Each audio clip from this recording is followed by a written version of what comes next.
Hello. Today's topic for discussion is allocation of indirect costs. I have put together some videos and there are accompanying exercises or assignments. If you want to benefit the maximum out of this, you should try both and feel free to get back with questions in comments. Now, we know that indirect costs are costs that are not directly traceable to a product that has been produced by the company. We also saw in our previous class that there are three reasons why management does not treat a cost as a direct cost. Number one is when it is physically impossible to trace the particular cost through one unit of production. For example, amount spent on insurance that will not be traceable to one product in an easy way. Number two is sometimes it is possible to trace physically, but politically it is not feasible to trace these things. So an example would be the activities of different workers. It is politically a little difficult to follow or go after a worker, look over his or her shoulder and see what he or she is doing. Because generally unions would object to such practices that don't micromanage us and things like that. And then there is number three, when it may be possible to trace, it may also be feasible politically, but the management chooses not to, either because they feel that it's not worth it, or it may unnecessarily leak some secrets, or these are questions whose answers we don't want to know. So whatever may be the reason, they choose not to treat something as a direct cost and they classify it as an indirect cost. And they are free to, because as we know in management accounting, there is a significant freedom to the management in terms of how do they want to classify certain things. Next, let us look at how this share of indirect costs has been growing as the complexity in businesses has increased. And we were talking in the previous class that the modern complex organizations, which are usually multinational organizations, they have as high as 60 or 70% of their total costs as indirect costs or overheads, and only 30% of the cost goes into the direct cost. In fact, you must have heard of this example about Apple iPhone, where as high as 85% or 87% of the cost is overheads, and only 13 or 14% is the cost of manufacturing the phone, which happens at a low cost manufacturing destination such as China, Taiwan, or Thailand or something. So it's a reality, and I just want to show what is the trend in different businesses. So on the left hand of the spectrum, you have the sole proprietorships, which are one person companies, and sometimes they may have one or two other people to help with their business or run the show. So these are businesses like the tailoring shop in a small town that we discussed earlier, or a laundryman, or a lorry driver, or it could be a barber.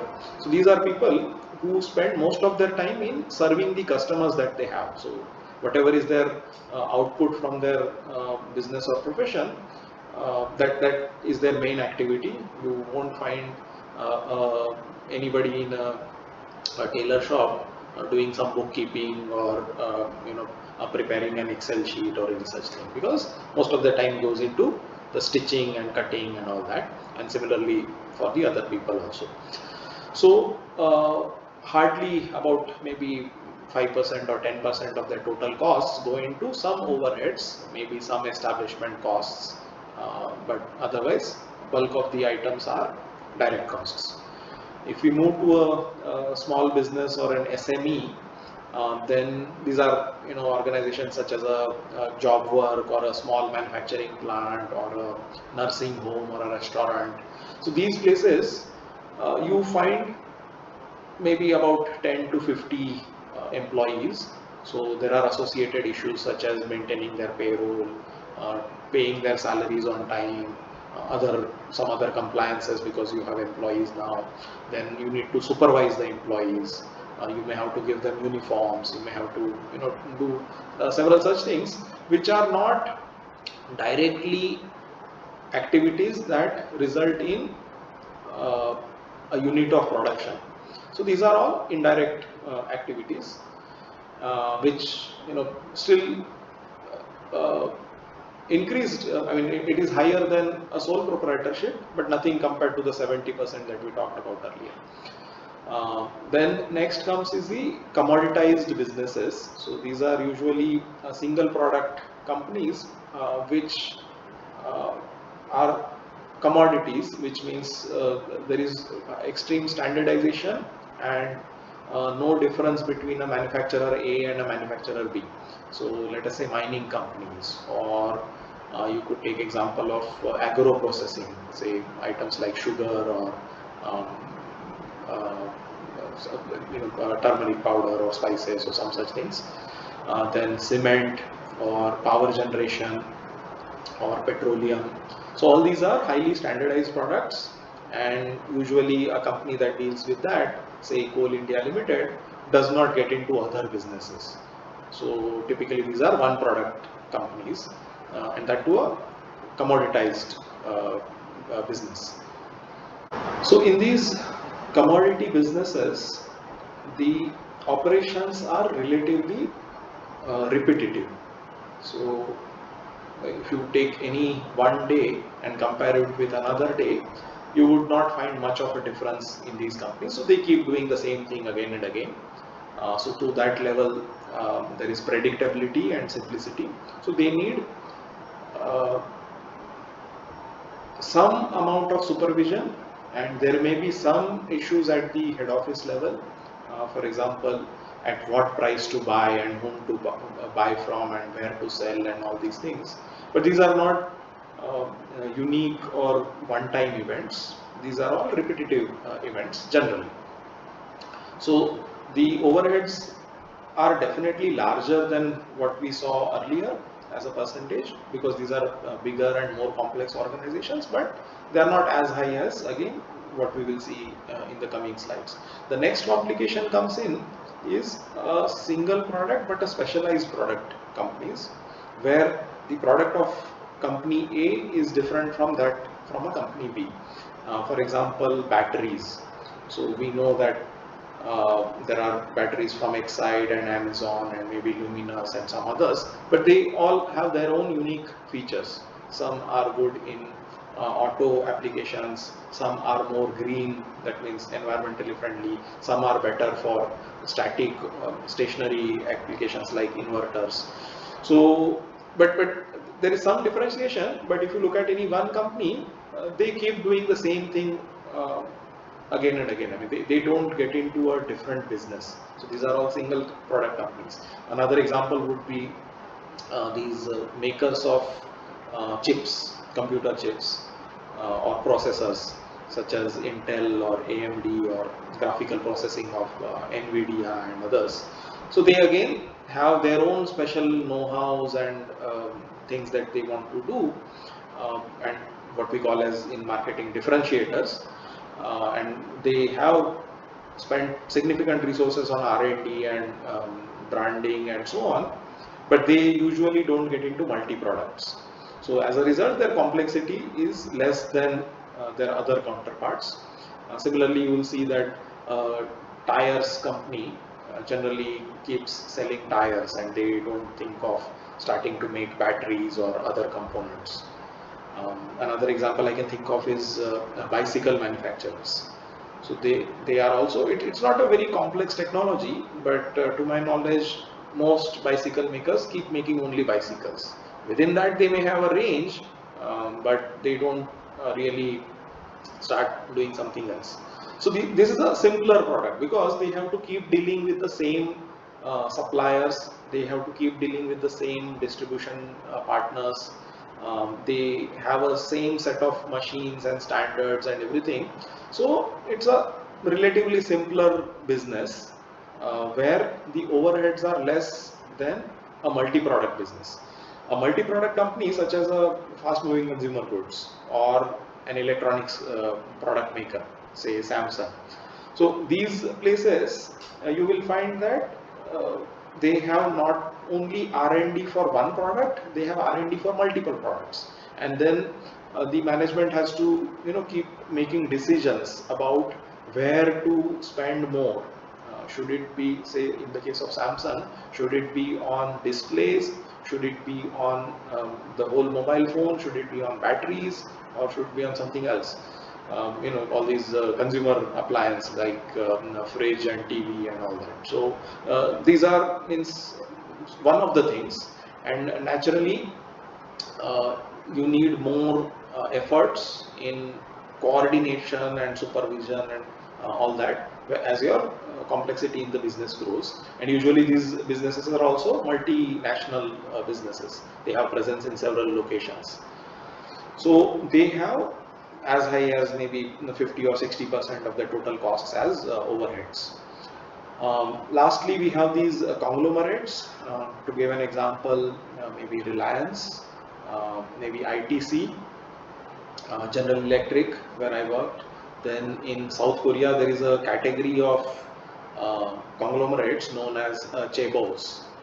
An example is Hyundai. So these are basically family-owned large companies, but they have uh, presence in multiple sectors. Like Hyundai has presence in shipping, they have presence in heavy machines like your excavators and road rollers and all, and they are also present in smaller cars and other things, some consumer electronics as well. So they have a lot of businesses which are not related to one another. Unlike a Samsung, which had all related businesses, they were all electronics. But in case of a conglomerate, say GE or a Reliance, they could be into a huge variety of businesses, and as a result, their overheads are also higher. Because you cannot now work with only one lawyer. You will probably need specialist lawyers in each field. You will probably need a patent filing, which is again a specialized process for each field. So that way your costs are higher, and you may not have that economies of scale at your disposal. So just to sum up, uh, with increasing business complexities and with increasing uh, diversity in products and diversity in markets, you now see that the overheads as a percentage of total costs is increasing. Probably in any large organization, it will be above 50%.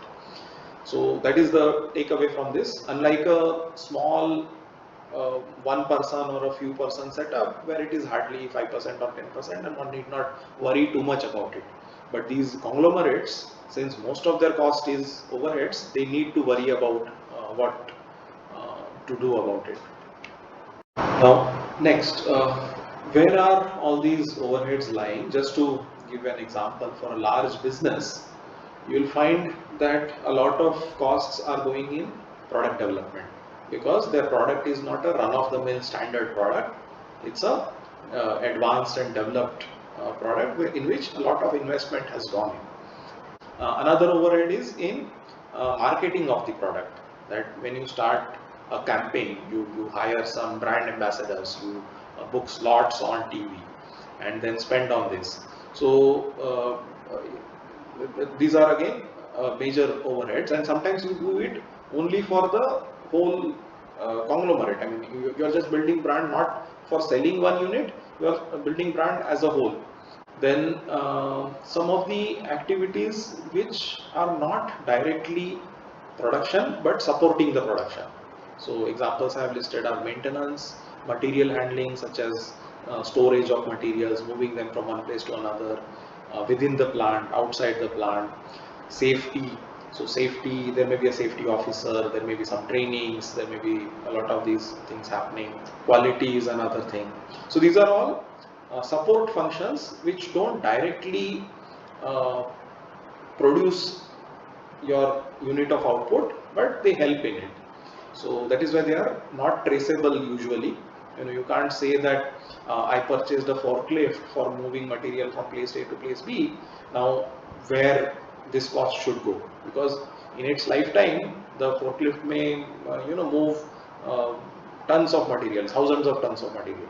So we can't really trace that out of the 20 lakhs of investment, 5,000 went here and 2,000 went there. That is probably physically impossible to trace. Next is some of these functions known as staff functions. You will learn more about it in other subjects, but these are again things which are not line functions. And what they do, HR is an example, IT support is another example, accounting, finance, purchase, um, and so on. So these are another example of indirect costs or overheads. And lastly, the spending at the head office. So these are things like corporate communications, company secretary. There may be some strategy function where they'll decide what the company should do. There's something called as a treasury operations in a company, CEO and the CEO's staff. So all these are overheads because these people don't directly work on a piece and make something, but they are used in they are useful in uh, running the overall business. So in a nutshell, I mean, all these overheads are spread across different places. Some of them we call as production overheads. You would say maybe item number 3 is mostly production overheads or factory overheads, sometimes is the term, and all the others are your other overheads. Sometimes people also classify it into sales overheads and some other things. We are not getting into that much detail. For our sake, it's just an overhead, and um, so far we have seen that it can be a substantial part in some of the large businesses.